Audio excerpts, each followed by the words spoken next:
even in teaching, when I hear a question, when I'm doing a workshop, the first thing I do is offer the person empathy and not just answer the question and try to fix them, but I offer them empathy first. And it's beautiful to watch that connection between teacher and student instead of being the power over person.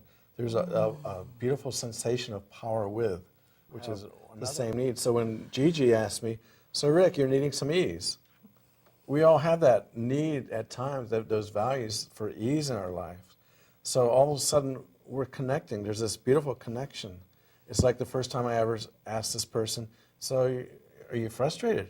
And you could just see, yes, because we're all frustrated. There was this instant type of connection between both of us. And by the way, if you do call in and we get you on the phone, I'm going to just give the CD to you. So whoever calls in, you get a CD tonight. Guess what? I think Bernadette's got it going on. Hi, Bernadette. Hello. Hello? Hi. Oh, good. Came through. Thanks How for are the you cheesecake. doing? Oh, yeah. Glad to see you guys back again. Troublemakers that you are. No, I'm just kidding. Well, no, but you you always make me got smile. me thinking tonight. I was thinking about the past, and I know we're to stay present, but this is a strange question. It just came to me tonight. Some relationships that I've had have ended sort of, I don't know, not violently, but just not nicely with friends or say, we'll say friends. And we just kind of would part ways and, not be friends anymore and things like that. And I think it's because looking back, I've always had not the nonviolent communication skills that I wish I would have had back then.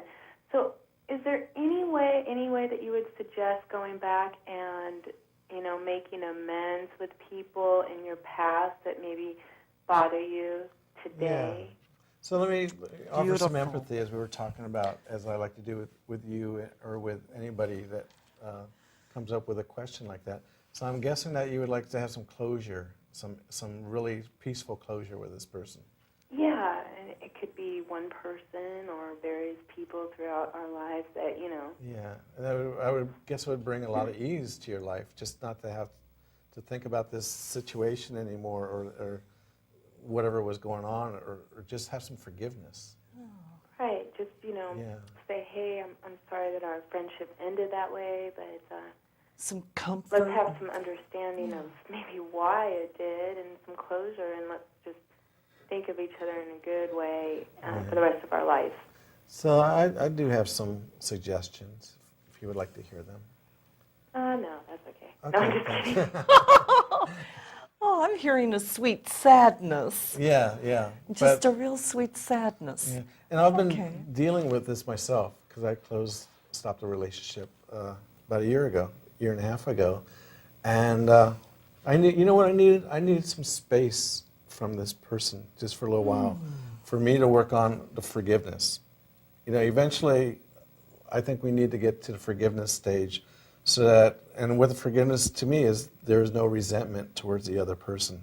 I understand pretty much where they were, and this took a lot of work for me, Bernadette, and a lot of writing and journaling and just, finding out also where is my part in this?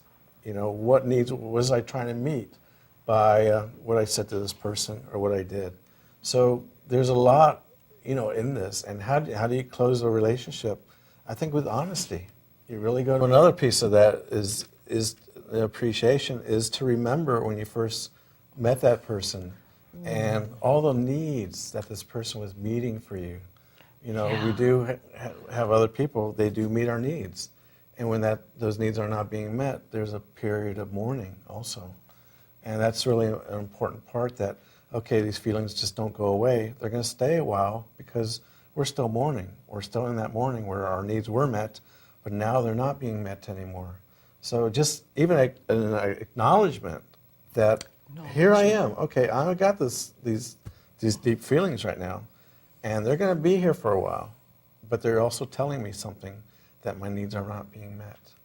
And in your process, that you went through with this year ago relationship, however, whatever was involved, don't you occasionally get a trigger or something occurs and you're stimulated and maybe that pain can still come back where you require a Yeah, timeout to really stop and reflect, like it just doesn't clear up and go away immediately? No, no, you're right.